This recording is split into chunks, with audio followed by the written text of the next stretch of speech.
لا حول ولا قوة إلا بالله العلي العظيم.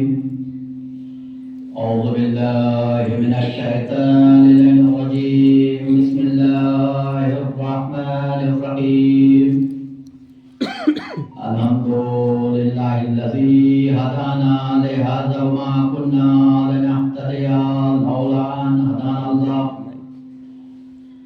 لقد جاءت رسل ربنا بالحق والصلاة والسلام على أشرف الأنبياء والمرسلين حبيب إله العالمين أبي القاسم محمد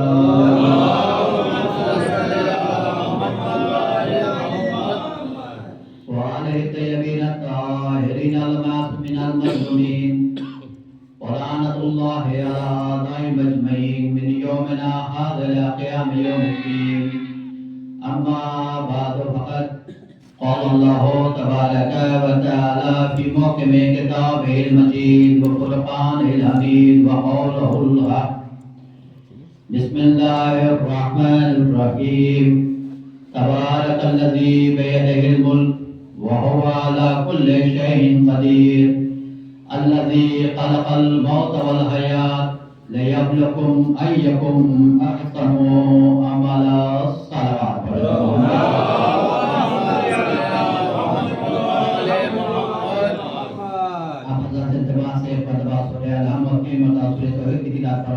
مرحوم مقبول سید نقی حیدری بن سید الفقار حسین مرحوم کی روح صاحب.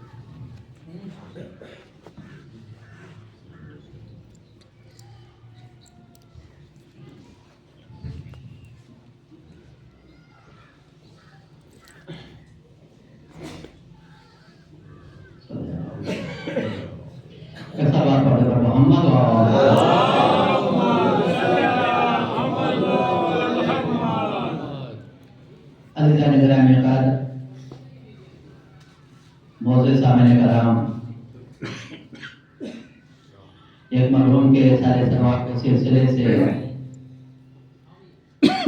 یہ مجلس منعقد کی گئی ہے، جن کا بھی انتقال 3 روز قبل ہوا۔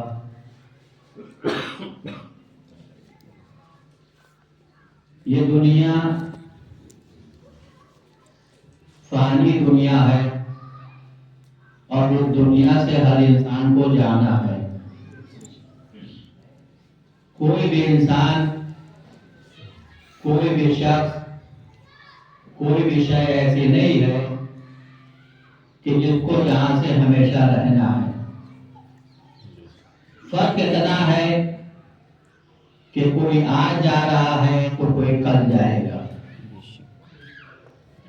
بس اتنا فرق ہے آج اور کل کا، ورنہ جانا ہر انسان کو ہے۔ اور خود پروردگار عالم بھی قرآن مجید میں انسان کو متوجہ کر رہا ہے کہ بابرکت ہے وہ ذات جس کے قبض قدرت میں پورا ملک ہے اور وہ ہر چیز پر قادر ہے۔ اسی نے موت کو بھی پیدا کیا ہے اور حیات کو بھی پیدا کیا ہے۔ اللہ نے موت اور حیات کو کیوں پیدا کیا؟ تاکہ آزمائے کہ تم میں بہترین عمل کرنے والا کون ہے، اچھا عمل کرنے والا کون ہے۔ عزیزان گرامی، اللہ نے صرف ایک جگہ موت کا ذکر نہیں کیا ہے۔ آپ اگر قرآن مجید کی آیتوں پہ نگاہ کریں تو جگہ جگہ پر اللہ نے انسان انسان کو متوجہ کیا ہے۔ مشہور زمانہ ہے کہ کل نفس ذائقۃ الموت، ہر نفس کو موت کا ذائقہ چکھنا ہے، ہر نفس کو موت کا مزہ چکھنا ہے۔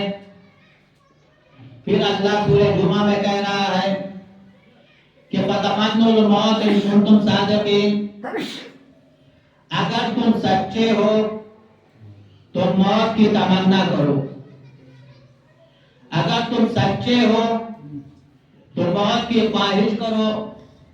عزیزان گرامی، بات یہی تک نہیں تھی، پھر پروردگار عالم ایک مقام پر کہہ رہا ہے کہ اینما تکونوا یدرککم الموت ولو کنتم فی بروج مشیدہ، تم چاہے جہاں کہیں رہو موت تم تک پہنچ جائے گی، چاہے تم مضبوط قلعے میں ہی کیوں نہ رہو۔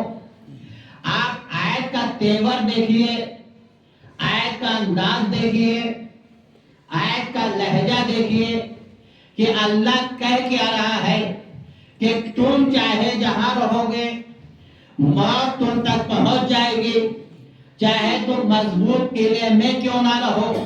یعنی اللہ بتا یہ رہا ہے کہ تمہیں موت تک نہیں پہنچنا ہے، موت خود اپنی منزل ڈھونڈ لیتی ہے، موت خود اپنی منزل ڈھونڈ لیتی ہے، موت خود اپنا پتہ ڈھونڈ لیتی ہے۔ اسی لیے جب صادق آل محمد امام جعفر صادق علیہ السلام مولا سے سوال کیا گیا کہ مولا یہ بتائیے کہ ایک ایسا قلعہ ہے جو ہر طرف سے بند ہے، اس میں ایک انسان رہتا ہے، ہوا کا گزر نہیں ہے، اس تک موت کیسے پہنچے گی؟ امام نے فرمایا کہ جس طریقے سے پروردگار عالم رزق کے فرشتے کو بھیج رہا ہے ویسے ہی موت کا فرشتہ بھی پہنچے گا، دونوں فرشتے ہوں گے، دونوں معصوم ہوں گے۔ فرق دونوں میں یہ ہوگا کہ جب پہلا فرشتہ آئے گا تو کچھ دینے کے لیے آئے گا، دوسرا فرشتہ آئے گا کچھ لینے کے لیے آئے گا۔ صلوات پڑھیں پر محمد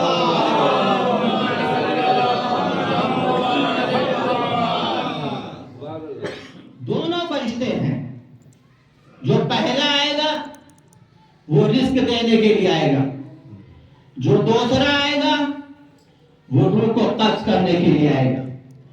عزیزان گرامی، تو موت سے انسان کو فرار نہیں ہو سکتا، لیکن آج کائنات کے اندر، دنیا کے اندر کوئی بھی انسان مرنے کے لیے تیار نہیں ہے۔ کسی کے سامنے اگر موت کا ذکر ہو جائے تو چہرہ بدل جاتا ہے، انسان موت کو پسند نہیں کرتا ہے۔ موت کو پسند کیوں نہیں کرتا؟ ہر انسان کے ذہن میں یہ سوال رہتا ہے کہ اگر ہم مر گئے تو ہمارے کاروبار کا کیا ہوگا، ہم مر گئے تو ہماری دولت کا کیا ہوگا، ہم مر گئے ہمارے اہل و عیال کا کیا ہوگا، ہم مر گئے تو عزیز اور اقارب کا کیا ہوگا، ہم مر گئے تو ہماری شہرت کا کیا ہوگا۔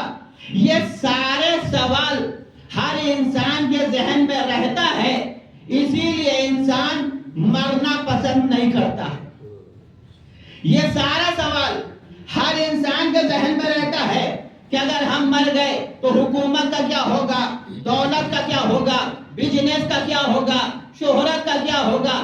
اسی وجہ سے کوئی بھی انسان مرنا پسند نہیں کرتا ہے، کوئی بھی انسان دنیا سے جانا گوارا نہیں کرتا ہے۔ ڈاکٹر علی شریعتی نے یہاں پر بہترین جملہ لکھا ہے۔ ڈاکٹر علی شریعتی کہتے ہیں کہ یہی انسان کی سب سے بڑی حماقت ہے، یہی انسان کی سب سے بڑی بے وقوفی ہے، یہی انسان کی سب سے بڑی کمزوری ہے کہ پوری زندگی انسان یہی سوچتا ہے کہ ہم مر گئے تو دولت کا کیا ہوگا، ہم مر گئے تو حکومت کا کیا ہوگا، ہم مر گئے تو شہرت کا کیا ہوگا، ہم مر گئے تو بزنس کا کیا ہوگا۔ ڈاکٹر علی شریعتی کہتے ہیں کہ یہ انسان کی حماقت نہیں تو اور کیا ہے کہ ایک مرتبہ یہ انسان نہیں سوچتا کہ ہم مر گئے تو ہمارا کیا ہوگا. ایک مرتبہ انسان یہ نہیں سوچتا کہ اگر ہم مر گئے تو ہمارا کیا ہوگا. عزیزان گرامی، جب بھی کوئی انسان اس دنیا سے جاتا ہے، اس کائنات سے جاتا ہے، کہ انسان کی زبان پر فوراً ایک جملہ آتا ہے. کسی کے انتقال کی خبر سنی تو انسان کیا کہتا ہے؟ انا للہ و انا الیہ راجعون. اچھا، پہلے تو انسان آیت پڑھتا تھا. آج کے زمانے میں صرف واٹس ایپ پہ فارورڈ کرنا رہتا ہے. آج کے دور میں صرف فارورڈ کرنا رہتا ہے. جیسے ہی کسی کی خبر سنی، زبان پر فقر آ گیا، انا للہ و انا الیہ راجعون. کچھ لوگ یہ سوچ کے پڑھتے ہیں کہ یہ مرنے والے کے لیے اظہار تعزیت ہے. لیکن اگر آپ آیت پہ غور کریں تو اس آیت کریمہ میں مرنے والے کا دور دور ذکر نہیں ہے. دور دور مرنے والے کا تذکرہ نہیں ہے. بھائی، ہم یہ کہہ رہے ہیں کہ انا للہ و انا الیہ راجعون. ہم اللہ کی بارگاہ سے آئے ہیں، اسی کی بارگاہ میں پلٹ کے جانا ہے. تو ہم مرنے والے کے لیے نہیں کہہ رہے ہیں، ہم اپنے لیے کہہ رہے ہیں. مرنے والے کے لیے نہیں کہہ رہے ہیں، ہم تو اپنے لیے کہہ رہے ہیں کہ ہم اس کی بارگاہ سے آئے ہیں، اسی کی بارگاہ میں پلٹ کر جانا ہے. لیکن سوال یہ ہے کہ یہ جملہ کب کہا، کس نے کہا؟ تو تاریخ نے آواز دی کہ جب جناب حمزہ کی شہادت کی خبر مولا کائنات نے سنی ہے تو مولا نے فوراً ایک جملہ کہا کہ انا للہ و انا الیہ راجعون. علی کا یہ جملہ اللہ کو اتنا پسند آیا کہ علی سے لے کر قرآن کی آیت بنا کر جگہ دے دی کہ جب تک قرآن باقی رہے گا علی کا کہا ہوا جملہ باقی رہے گا. صلوات پڑھے بر محمد.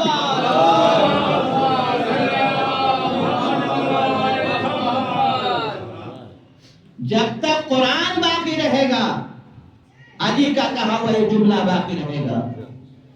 عزیزان گرامی، جب کوئی انسان دنیا سے رخصت ہو جاتا ہے تو اب شریعت نے یہ کہا کہ مردے کو آرام سے غسل دو، آرام سے کفن پہناؤ، آرام سے حنوط کرو، زیادہ حرکت مت دو. پروردگار، اب تو یہ مردہ ہو گیا ہے، اگر چھت سے زمین پر پھینک دیا جائے تو کوئی فرق پڑنے والا نہیں ہے. تو اتنا رحم کیوں بتا رہا ہے؟ آرام سے غسل دو، آرام سے کفن پہناؤ، آرام سے حنوط دو، زیادہ حرکت مت دو. کہ یاد رکھو میں اس مردے کے ذریعے سے ان زندے کو متوجہ کر رہا ہوں کہ دنیا والوں دیکھ لو، جو پروردگار عالم مردوں پہ اتنا رحم کرتا ہے وہ زندوں پہ کتنا رحم کرتا ہوگا. صلوات پڑھے بر محمد.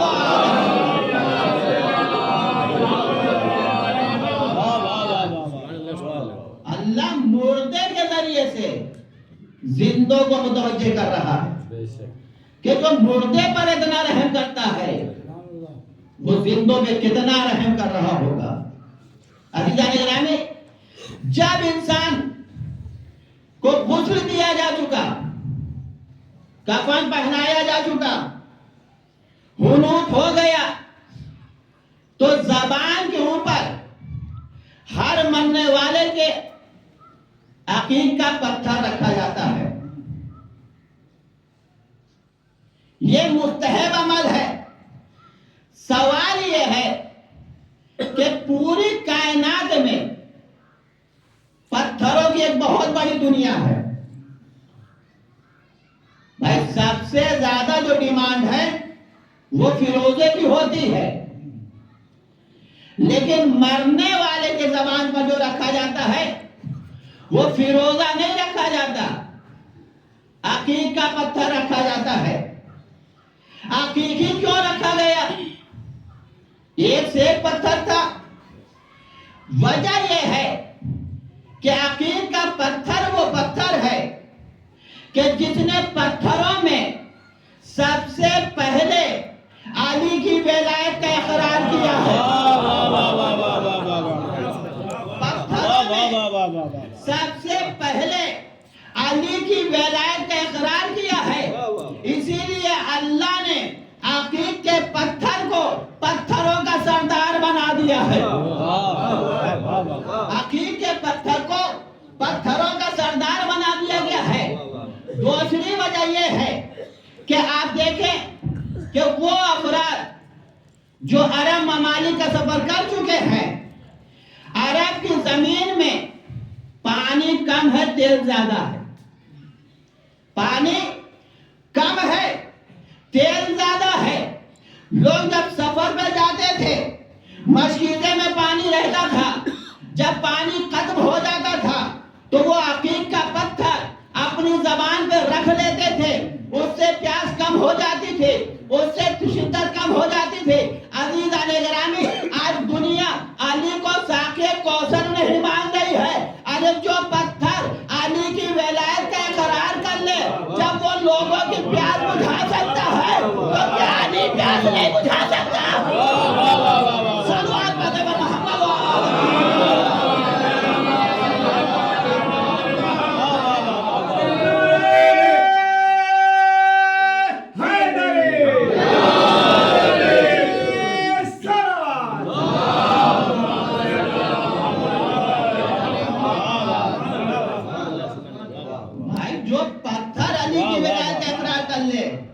جب وہ پیاس بجھا سکتا ہے تو کیا یہ ساقی کوثر ہے وہ سیراب نہیں کریں گے؟ عزیزان گرامی، جب غسل اور کفن ہو گیا تو انسان جنازے کو لے کر چلتا ہے۔ انسان کے ذہن میں یہ بات رہتی ہے کہ ہم مرنے والے کو پہنچانے جا رہے ہیں۔ یہ انسان اپنی غلط فہمی میں پڑا ہوا، اسی لیے کہ جنازہ آگے آگے چلتا ہے، جنازہ آگے چلتا ہے، مومنین پیچھے چلتے ہیں۔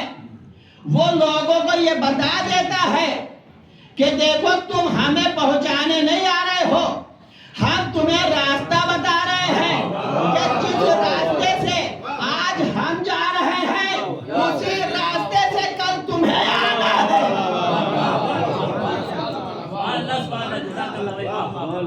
جس راستے سے آج ہم آ رہے ہیں کل اسی راستے سے تمہیں بھی آنا ہے۔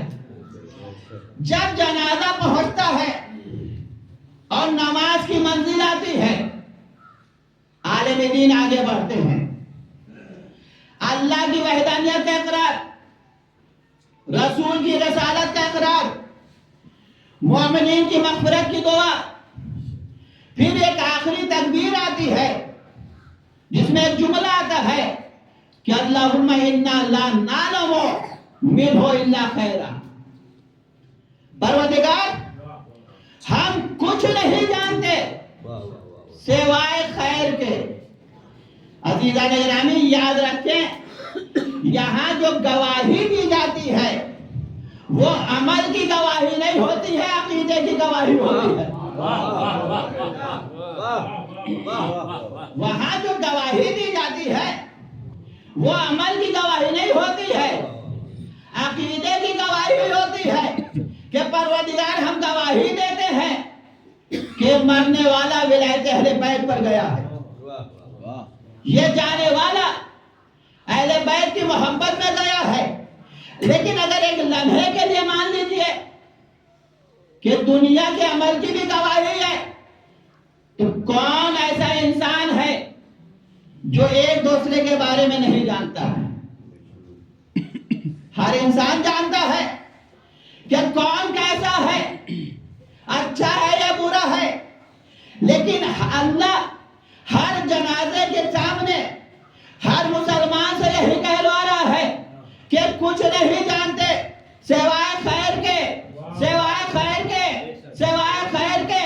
پروردگار ہم جان سب رہے ہیں، جنازہ سامنے ہے، ہم سے جو جھوٹ کروا رہا ہے، ہم سے جو غلط بیانی کروا رہا ہے، کہ یاد رکھو میں ذہن انسانی کو یہ متوجہ کر رہا ہوں کہ جو اللہ مردے کی غیبت سننا گوارا نہیں کرتا، وہ زندے کی سننا کیسے گوارا کرے گا؟ صلوات پڑھیں محمد۔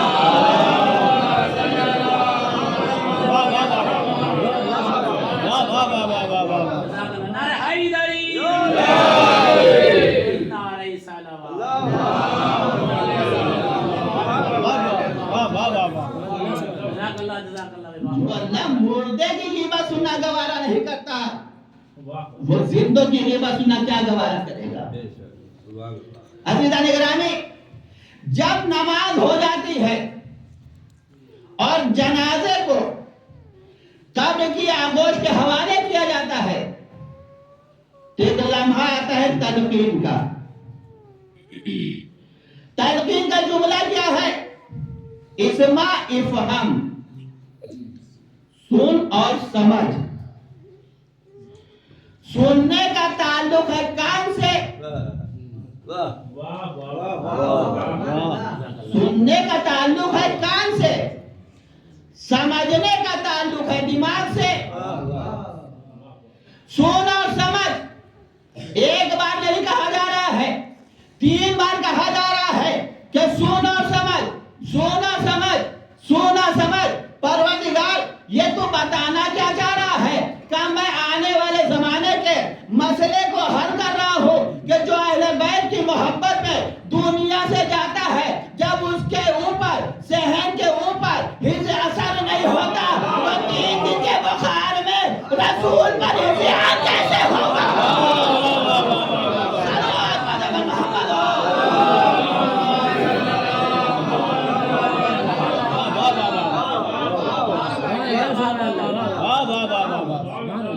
جانے والے کے ذہن پر اور کان پر اثر نہیں ہوتا تو پھر 3 دن کے بخار میں رسول پہ کیا اثر ہوگا؟ آج تلقین اٹھا کر پڑھیے تو اس میں جو جملہ آیا ہے کہ الجنت حق والنار حق والمیزان حق والصراط حق والسؤال منکر نکیر قبر حق، موت حق ہے، جنت حق ہے، جہنم حق ہے، پل صراط حق ہے، میزان حق ہے، قبر میں سوال منکر نکیر حق ہے۔ سوال یہ ہے کہ حق کیا ہے؟ بھائی جنت حق ہے، موت حق ہے، صراط حق ہے، خود حق کیا ہے؟ رسول نے آواز دی علی مع الحق والحق مع علی۔ علی حق کے ساتھ ہے، حق علی کے ساتھ ہے۔ جنت حق ہے، علی جنت کے دروازے پر ہوں گے، یہ تیرا ہے۔ جہنم حق ہے، دروازے پر ہوں گے، جہنم یہ تیرا ہے۔ قبر میں منکر نکیر کا سوال حق ہے، علی قبر میں آئیں گے۔ ایک مرتبہ لوگوں نے علی کی فضیلت کو دیکھا تو اعتراض کر دیا کہ علی قبر میں کیسے آئیں گے؟ علی قبر میں کیسے آئیں گے؟ کیوں نہیں آ سکتے؟ اس لیے کہ مردہ ہے قبر کے اندر، وہ ہے کفن میں لپیٹا ہوا، اس کے اوپر ہے پٹرا، پٹرے کے اوپر چٹائی ہے، چٹائی کے اوپر مٹی ہے۔ اتنی دیواروں کے باوجود علی قبر میں کیسے آئیں گے؟ اللہ نے پہلے ہی بتا دیا کہ جب علی کی ماں کو کعبے کی دیوار نہ روک سکے تو یہ پٹرا چٹائی کیا روکیں گے؟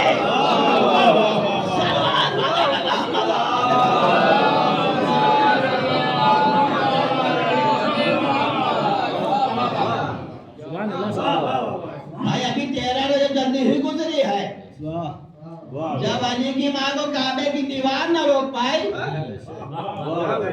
تو یہ پٹرا اور چٹائی کے چکر میں پڑے ہیں۔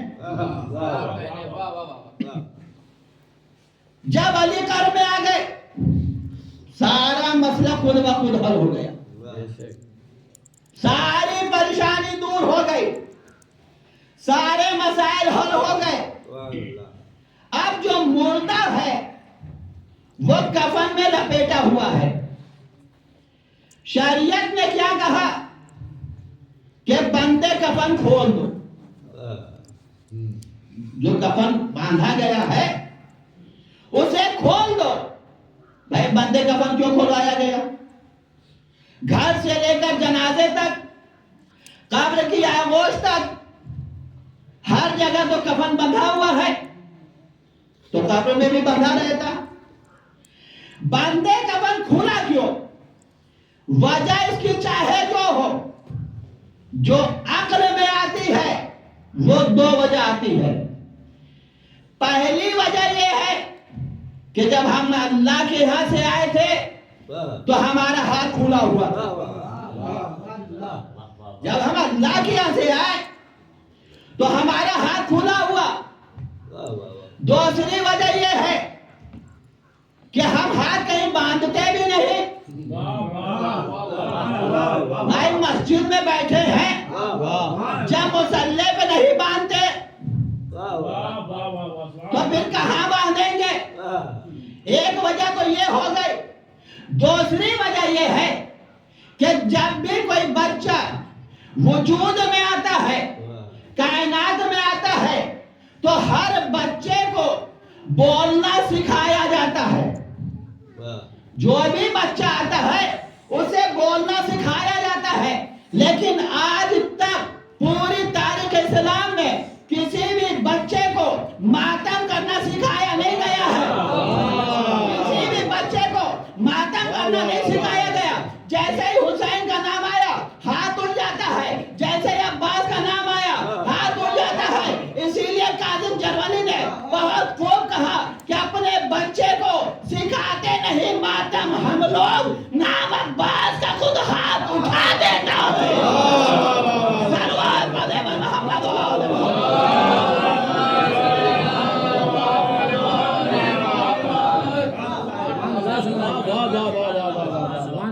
سلوات پڑھے محمد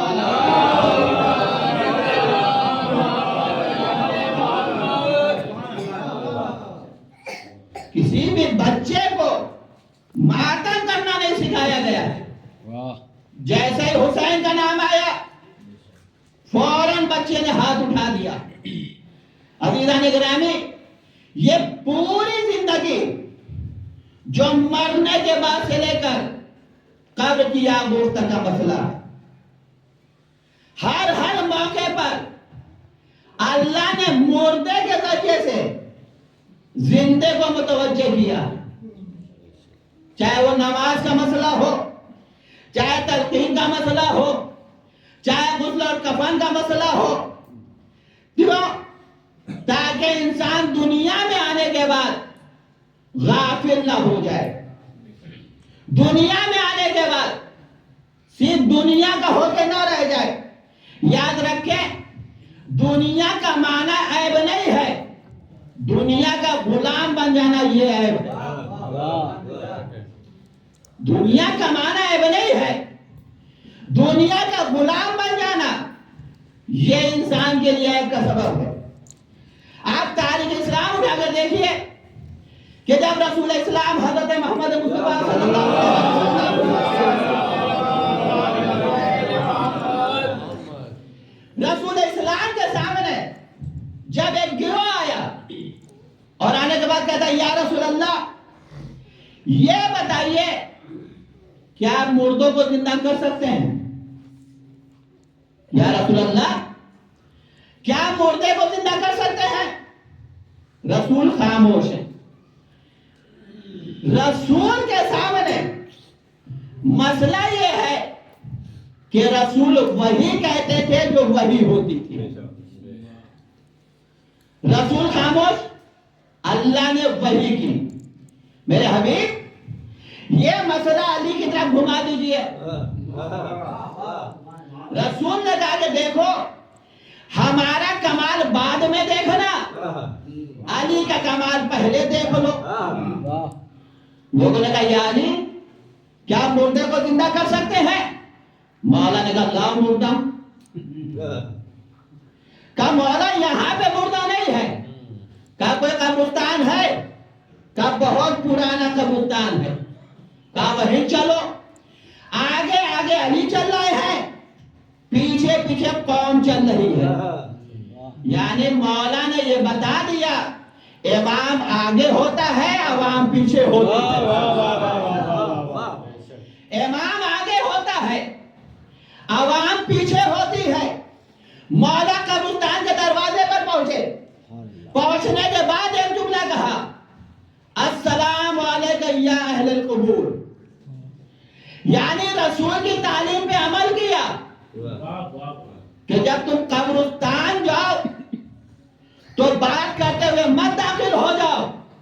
قبرستان کے دروازے پر پہلے قبر کو سلام کرو. السلام علیکم یا اہل القبور.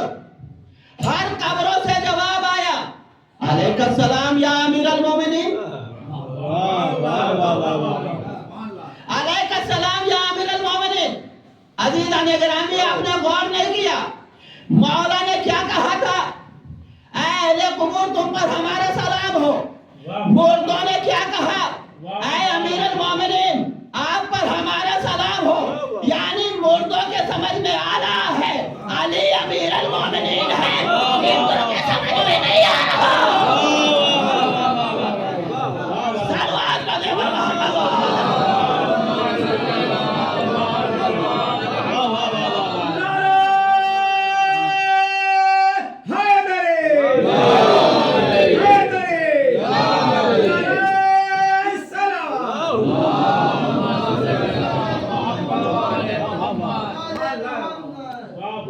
مردوں کے سمجھ میں آ رہا کہ علی امیر المومنین ہے, زندوں کے سمجھ میں نہیں آ رہا کہ علی امیر المومنین ہے. علی قبرستان میں داخل ہو گئے, لوگ بھی ساتھ ساتھ ہیں. مولا نے قبروں کو مخاطب کیا اے قبروں میں رہنے والوں یہ تمہارے رشتہ دار تم سے ملنا چاہتے ہیں. یہ رشتہ دار تم سے ملنا چاہتے ہیں. میں نبی کا وصی تمہیں حکم دیتا ہوں کہ اپنی قبروں سے باہر آؤ. جیسے یہ جملہ کہا قبریں شکافتہ ہونے شروع, مردے نکلنا شروع ہو گئے. اب کسی سے 10 نکل رہے ہیں, کسی سے 20 نکل رہے ہیں. وہ کہہ رہے بولو کیا کام ہے. وہ آگے بڑھ رہے ہیں, یہ پیچھے ہٹ رہے ہیں. مردے آگے بڑھ رہے ہیں, یہ پیچھے ہٹ رہے ہیں. یہ کیمرہ اس زمانے میں نہیں تھا ورنہ فوٹو بہت اچھی آتی. لوگوں کی زبانیں باہر ہیں. بولو کیا کام ہے, کیا کہنا چاہتے ہو, کیا معاملہ ہے. وہ بڑھ رہے ہیں, یہ پیچھے ہٹ رہے ہیں. ایک مرتبہ مولا نے پھر فرمایا میں حکم دیتا ہوں تم واپس چلے جاؤ. میں حکم دیتا ہوں واپس چلے جاؤ. مردے واپس ہونے لگے. جب قبروں کے قریب پہنچے تو ایک مرتبہ قدم کو روکا, روک کر ایک جملہ کا تم یہ سوچ رہے ہوگے کہ ہمیں زندگی کیسے ملی ہے.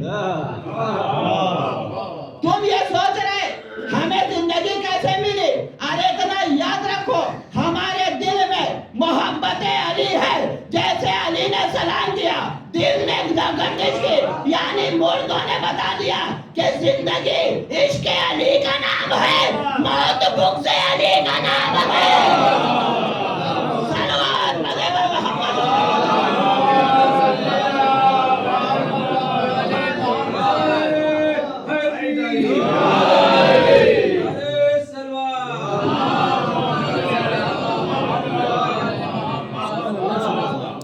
زندگی عشق علی کا نام ہے, موت بغض علی کا نام ہے. اسی لیے کہا جاتا ہے کہ علی علی کہنے کی عادت ڈال لو. اگر علی علی کہو گے تو دنیا بھی بخیر ہے, آخرت بھی بخیر ہے. انسان جو کہتا ہوا دنیا سے جائے گا وہی کہتا ہوا قبر سے برآمد ہوگا. جو یہ کہا جاتا ہے کہ علی علی کہنے کی عادت ڈال لو، کیوں کہا جاتا ہے؟ تاریخ نے محفوظ کیا ہے کہ جب رسول اسلام حضرت محمد مصطفیٰ صلی اللہ علیہ وسلم رسول اسلام نے جناب سلمان فارسی کے لیے کہا ہے کہ سلمان اگر یہ چاہیں تو مردے کو زندہ کر سکتے ہیں. ابھی علی کا مسئلہ سنا، سلمان کے اندر یہ صلاحیت ہے کہ اگر سلمان چاہیں تو مردے کو زندہ کر سکتے ہیں. ظاہر سی بات ہے جو رسول نے یہ جملہ کہا تو صحرا میں نہیں کہا تھا، صحابہ کے درمیان کہا ہے. لوگوں نے کہا رسول بھی سلمان کے بارے میں کیا کیا کہہ دیتے ہیں. اچھا اس وقت سلمان اتفاق سے نہیں تھے یا مصلحتاً نہ ہوں گے، مسجد میں اس وقت نہیں تھے. لوگ کو جب سلمان بازار میں ملے کہ سلمان تمہیں معلوم ہے رسول نے کیا کہا؟ کیا کہا؟ کہ رسول نے کہا یہ ہے کہ تم مردے کو زندہ کر سکتے ہو. کیا کر سکتے ہو؟ سلمان بہت ذہین تھے کہ اگر رسول نے کہا ہے تو کر سکتے ہیں. اگر رسول نے کہا ہے تو کر سکتے ہیں. وہی مسئلہ پھر آیا کہ لاؤ مردہ، کہا مردہ تو نہیں ہے، کہا قبرستان، کہا چلو. سلمان جب قبرستان پہنچے تو سلمان نے اپنا کوئی حوالہ نہیں دیا. یہ نہیں کہا کہ ہم سلمان ہیں کہہ رہے ہیں زندہ ہو جاؤ. سلمان نے لہجہ بدلا. اے صاحب قبر، تمہیں یہ معلوم ہے کہ میرے بارے میں رسول نے کیا کہا ہے؟ جیسے یہ جملہ کہا قبر سے مردہ برآمد ہوا. اب برآمد ہونے کے بعد زبان پر ایک فکر آیا، اینا ابنی، میرا اونٹ کہاں ہے؟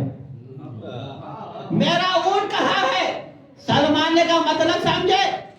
جب یہ جنگل میں اونٹ چرا رہا تھا تو ایک اونٹ گروہ چھوڑ کے باہر چلا گیا. اسی وقت ملک الموت آ گئے، روح قبض ہو گئی.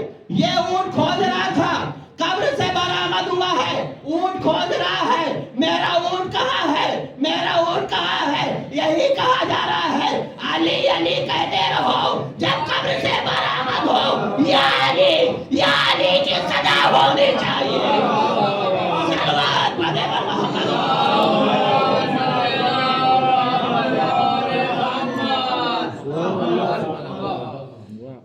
یا علی کہنے کی عادت ڈال لو تاکہ جب دنیا سے جاؤ تو علی علی کہتے ہوئے، جب قبر سے برآمد ہو تو علی علی کہتے ہوئے.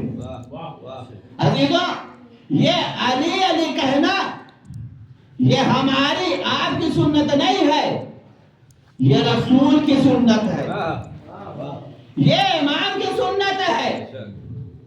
اکثر اور بیشتر ایک جملہ آپ سنتے ہوں گے کہ امام حسین علیہ السلام نے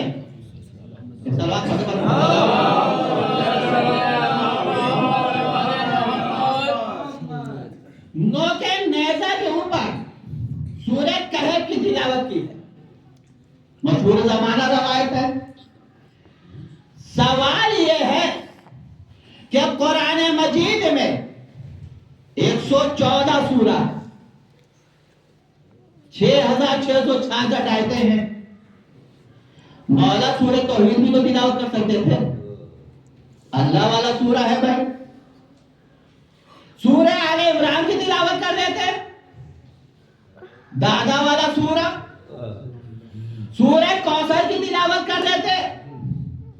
مادر گرامی والا سورہ سورہ محمد کی تلاوت کر دیتے. نانا نواسے کی محبت مشہور ہے. نہ سورہ آل عمران پڑھا، نہ سورہ کوثر پڑھا، نہ سورہ توحید پڑھا. تلاوت کیا تو سورہ کہف کی کیا. سورہ کہف کی کیوں کیا؟ وجہ یہ ہے کہ سورہ کہف وہ سورہ ہے کہ جس کے اندر 110 آیتیں ہیں۔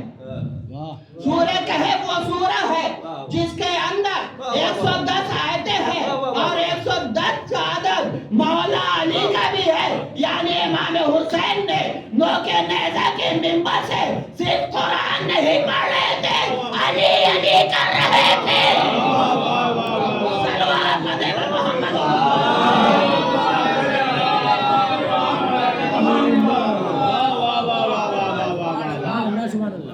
نوک نیزہ کے منبر سے صرف قرآن نہیں پڑھ رہے تھے بلکہ فضائل علی بھی پڑھ رہے تھے، علی کا ذکر بھی کر رہے تھے کہ تم پابندی لگا رہے ہو کہ علی کا ذکر نہ ہو، تم پابندی لگا رہے ہو کہ علی کا نام نہ لیا جائے، لیکن امام نے نوک نیزہ کو منبر بنا کر دشمنوں کے سامنے علی علی بیان کیا کہ تم کیا سمجھو گے کہ میرا بابا کیا ہے، میرے بابا کی شخصیت کیا ہے، میرے بابا کا مرتبہ کیا ہے۔ میرا بابا وہ ہے جس کو قرآن کی زینت بنایا گیا، جو محراب اور منبر کی زینت ہے۔ عزیزوں، علی اس ذات کا نام ہے، اس شخصیت کا نام ہے کہ جس کے اوپر پوری دنیا ناز کرتی ہے، چاہے علی ہو یا اولاد علی، کسی کا مرتبہ کم نہیں ہے، کسی کی شخصیت کم نہیں ہے۔ آپ اگر تاریخ کو دیکھیں تو اہل بیت اطہار کی زندگی میں کوئی بھوکا نہیں سویا، کوئی پیاسا نہیں سویا، کوئی بغیر لباس کے نہیں رہا، لیکن آل رسول کے ساتھ کیا ہوا کہ جس کے در سے لوگ دانا اور پانی لے گئے، اسی کی آل کو کربلا میں 3 دن کا بھوکا پیاسا شکریہ کیا۔ عزیزوں، ہم لوگ جو مرحوم کے مجلس برپا کر رہے ہیں، تو مرحوم کی جب وفات ہوئی ہے تو ان کے بچوں نے انہیں غسل بھی دیا ہے، کفن بھی پہنایا، جنازے کو اہتمام سے لے کے بھی گئے ہیں، جنازے کو سپرد لحد بھی کیا۔ یعنی یہ دنیا کا اصول ہے کہ اگر کوئی اس دنیا سے رخصت ہو جائے تو اسے غسل اور کفن دیا جاتا ہے، لیکن نواز رسول کا جنازہ سرزمین کربلا پہ بے گور و کفن پڑا ہوا ہے، کوئی لاش کو دفن کرنے والا نہیں ہے۔ ایک بیمار بیٹا ہے جس کے ہاتھوں میں ہتھکڑیاں، پیروں میں بیڑیاں، گلے میں خاردار دور، کمر میں لنگن ہے، اور کربلا سے کوفہ، کوفے کے شام کی جانب لے جایا جا رہا ہے۔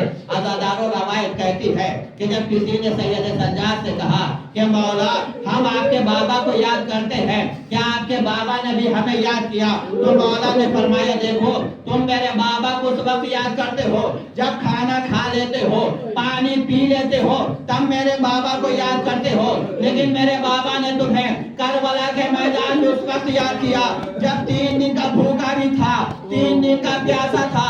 اس وقت میرے بابا نے کہا تھا اے بیٹا سید سجاد، ارے جب قید سے چھوٹ کے مدینے جانا تو میرے چاہنے والوں کو میرا سلام کہنا، اور کہنا جب ٹھنڈا پانی پیے تو میری پیاس کو یاد کر لینا، جب کسی غریب کی غربت کو دیکھنا تو میری غربت کو یاد کر لینا، جب کسی غریب کی غربت کو دیکھنا تو میری غربت کو یاد کر لینا۔